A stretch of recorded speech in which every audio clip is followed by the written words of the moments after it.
जय महाराष्ट्र मित्रांनो, राज्याच्या राजकारणात एक महत्त्वाची बातमी. एकनाथ शिंदेंना ठाणे जिल्ह्यात तगडा झटका. 5,000 गाड्यांसहित ठाणे जिल्ह्यातील शिंदेंचा जवळचा सहकारी नेता उद्धव ठाकरेंच्या भेटीला मातोश्रीवर झालाय जाहीर प्रवेश. नेमकं काय झालंय हे सविस्तर बघण्याअगोदर चॅनलवर जर तुम्ही नवीन असाल तर चॅनल सबस्क्राईब करून बेल आयकॉन प्रेस करा, म्हणजे रोज नवनवीन राजकीय तथा इतर घडामोडी तुम्हाला बघायला मिळतील. आपण सुरुवात करणार आहोत की नेमकं काय झालेलं आहे. राज्यात निवडणुकांचं वारं वाहत आहे. नगरपालिका निवडणुका झाल्या, महानगरपालिका निवडणुका झाल्या, आता पंचायत समिती आणि जिल्हा परिषद निवडणुकांचं वारं जोरदार वाहत असताना एकनाथ शिंदे यांच्या गटात आणि भाजपमध्ये जे शीतयुद्ध सुरू आहे त्याला कंटाळून अनेक नेते आता महाविकास आघाडीत प्रवेश करत आहेत. 2 दिवसापूर्वी काँग्रेसमध्ये अनेकांचा प्रवेश झाला. तसाच आज शिवसेना पक्षप्रमुख उद्धव ठाकरे यांच्या हस्ते शिवसेना उद्धव बाळासाहेब ठाकरे पक्षात या नेत्याचा जाहीर प्रवेश झाला. एकनाथ शिंदे यांना त्यांच्याच मतदारसंघात असा तगडा झटका बसल्याने आता येणाऱ्या काळात उद्धव ठाकरे आणि राज ठाकरे यांची ताकद कशा प्रकारे ग्रामीण भागात वाढणार याचीही झलकच पाहायला मिळाली.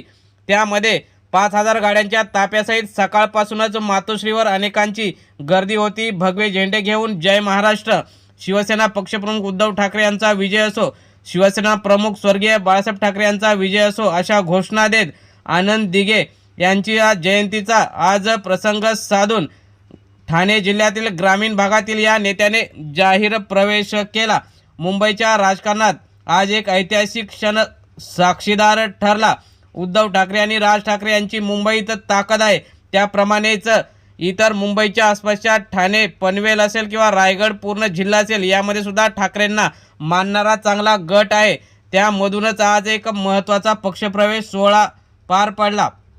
सकाळपासूनच मुंबई ठाणे परिसरात राजकीय हालचालींना वेग आला होता. सायंकाळच्या सुमारास तब्बल 5,000 गाड्यांचा भव्य ताफ्यांसह शिंदेगडातील वरिष्ठ नेते आणि ठाणे जिल्ह्यातील अनुभवी जिल्हा परिषद सदस्य असलेले कृष्णा पाटील यांनी मातोश्रीवर जाहीर प्रवेश केला. या प्रवेशामुळे महाराष्ट्राच्या राजकारणात खळबळ उडाली असून विशेषतः ठाणे जिल्ह्यात उपमुख्यमंत्री एकनाथ शिंदे यांना मोठा धक्का बसल्याचं राजकीय विश्लेषकांचं मत आहे. मातोश्रीवर गर्दीचा महासागर, शक्ती प्रदर्शनाचा भव्य सोहळा. मातोश्री परिसरात सकाळपासूनच शिवसैनिक, ठाकरे समर्थक आणि कार्यकर्त्यांची गर्दी वाढत होती. प्रवेश सोहळ्यासाठी हजारो कार्यकर्ते ठाणे ग्रामीण भागातून मुंबईत दाखल झाले होते. यामध्ये कल्याण, डोंबिवली, दिवा, मुरबाड, भिवंडी, उल्हासनगर, अंबरनाथ, बदलापूर, नवी मुंबई अशा परिसरातून हजारो वाहनांचा ताफा मुंबईकडे रवाना झाला. रस्त्यावर शिवसेनेचे झेंडे, भगवे फडकणारे निशाण, ढोल ताशे, फटाके आणि घोषणांनी संपूर्ण परिसर भगवामय झाला. शिवसेना जिंदाबाद, उद्धव ठाकरे साहेबांचा विजय असो, गद्दारांना धडा शिको अशा घोषणा देत कार्यकर्त्यांनी शक्ती प्रदर्शन केलं.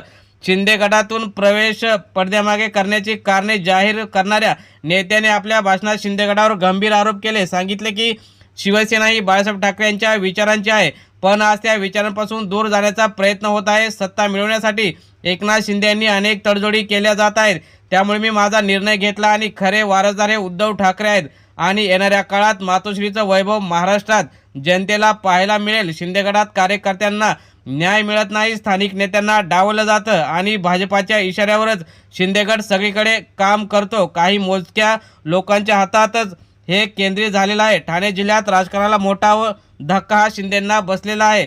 त्यामुळेच अनुभवी नेता आणि दिग्गज समर्थकांचा ठाकरे गटात प्रवेश हा राजकीय दृष्टिकोनातून अत्यंत महत्त्वाचा मानला जात आहे. राजकीय जाणकारांच्या मते शिंदे गटाची ठाणे जिल्ह्यातील पकड कमकुवत होण्याची शक्यता आगामी स्थानिक स्वराज्य संस्थांच्या निवडणुकांवर परिणाम होणार असंच यामुळे दिसत आहे.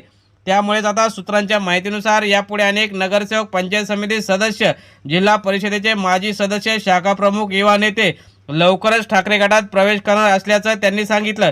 या घटनेमुळे शिंदे गटात अस्वस्थता वाढल्याचे चित्र दिसत आहे. उद्धव ठाकरे यांनी भाषण करताना सांगितलं की गद्दारांना आता जिल्हा परिषद सदस्य जे काय असतील ते मिळून एकत्र मिळून आम्ही धडा शिकू आणि मुंबई जशा 65 ते 70-72 जागा दोन्ही ठाकरे बंधूंनी आणल्या तशाच ठाणे ग्रामीण आणि इतर ग्रामीण भागात सुद्धा ठाकरे प्रचार करून सर्व जागा निवडून आणतील असं उद्धव ठाकरे यांनी सांगितलं. त्यामुळे आता हा प्रवेश म्हणजे काय विशेष नाही असं न सांगता हा पक्ष मजबूत होण्यासाठी एक महत्त्वाचं पाऊल उचललेला आहे असंही उद्धव ठाकरे यांनी सांगितलं. आगामी निवडणुकांवर परिणाम या प्रवेशामुळे आगामी महानगरपालिका ज्या काही होणार आहेत आणि विधानसभा निवडणुका ज्या 3 वर्षांनी होणार आहेत त्यामध्ये सुद्धा मोठा परिणाम होण्याची शक्यता वर्तवण्यात येत आहे। तर मित्रांनो, तुम्हाला काय वाटतं, या हजारो गाड्यांच्या ताफ्यासहित